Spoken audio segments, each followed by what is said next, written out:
Kelk sėdmenis.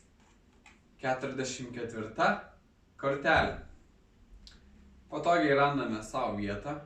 Ar tai būtų kėdė, ar tai būtų stalas, ar tai būtų žemė, ar tai būtų palangė. Ten, kur jūs jaučiatės patogiai. O gal net ir ant mašinos kapoto.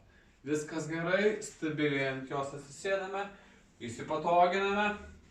Jaučiame, kaip kūno padėtis stabiliai tvirtai padėta, kaip kūno padėtis tiesi, nesugriuvusi, tai nesusikuprinusi, neformuojam kifozinės laikysenos, o natūraliai skatiname savo kūno padėtį išlaikyti tiesiai. Tam, kad stabilizuotumėm ir sustiprėtų mūsų nuo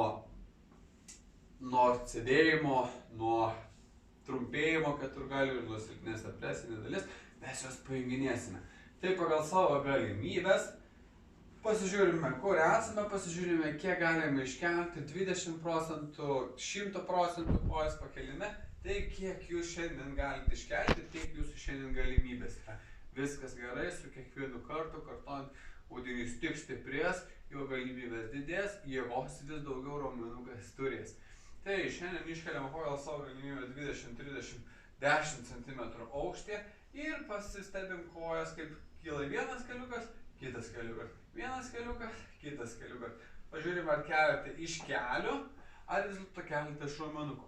Kviečiu įtempti raumenukus, įtempti kojas, įtraukti pilvą, nesukriukti, o išlaikyti savo kūno padėtį tiesiai. Ir 1, 2, 1, 2 ir kartu sujungiame, įtraukus pilvą, sėdmenį suspaudžius, kojas suspaudžius, pirštų galiukus pakelti.